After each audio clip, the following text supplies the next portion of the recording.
ইট নিয়ে আইতেছে ভাই, ইট নিয়ে আইতেছে। লাইভ কন্টেন্ট নেওয়া আছে।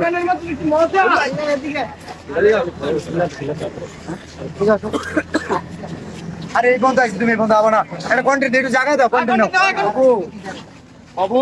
ঠিক আছে বেটা, রিল্যাক্স। ওই বাবু কন্টেন্ট আমি বানাইতেছি রে বেটা, সারা জীবন তো তুই বানাইলি। আজান দিলে আস্তে, আজান দিলে আমরা বলি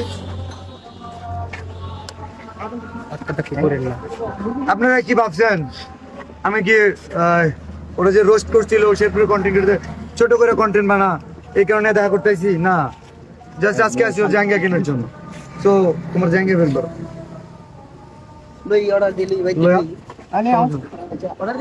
আচ্ছা এখন দাও দাও ও নাসা এখানে। আচ্ছা আমি বলে আনবো এই জন্য এখন নাসা বাজার, নাসা ভাইয়ের মাঝার আছে। আচ্ছা বিষয় কি বলো? বিষয় হচ্ছে তুমি কোনি মিয়ার চিকিৎসার জন্য ফান্ড কালেক্ট, আগে আমার কথা শুনুন ভাই, আপনার কোনি মিয়ার চিকিৎসার জন্য ফান্ড কালেক্ট করার কথা খুব ভালো। সাইমন আব্বু কোথায়? জি ভাই আচ্ছা।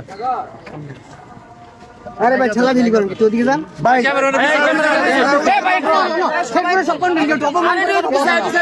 ঠিক আছে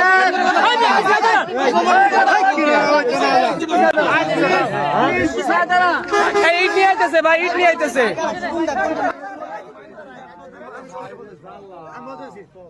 সাইমনের জন্য পুরো দেশের কন্টেন্ট ক্রিয়েটর ফান্ড কালেক্ট করতেছে। আমাদের শেরপুরে কন্টেন্ট ক্রিয়েটর, নাসাও কন্টেন্ট ক্রিয়েটর, যে কারণে ওনাকে জানানো হয়েছিল। বাট উনি বলছে যে আমাদের তো কলিমে আছে, কোনো সমস্যা নাই, কলিমের পাশে আমরা দাঁড়াইছি 48 ঘন্টা। আচ্ছা কলিমে আমরা সাইমনের জন্য যে শেরপুর থেকে কাজ করছি। আজকে তো তো সাইমন কই? সাইমনের জন্য আত্মীয় থাকো, সাইমনের জন্য আত্মীয় নাকি? আমি তোমার বলি আমি না করছি সাইমনের বিষয়ে। সাইমনের জন্য কোনো কন্টেন্ট আছে? কথা বলো না।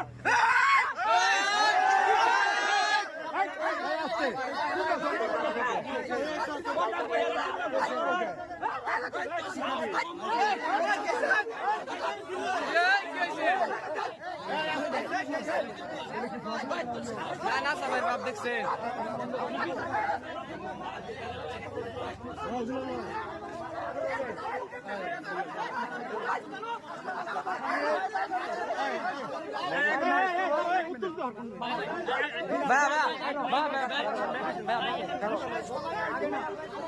শেরপুরে কন্টেন্ট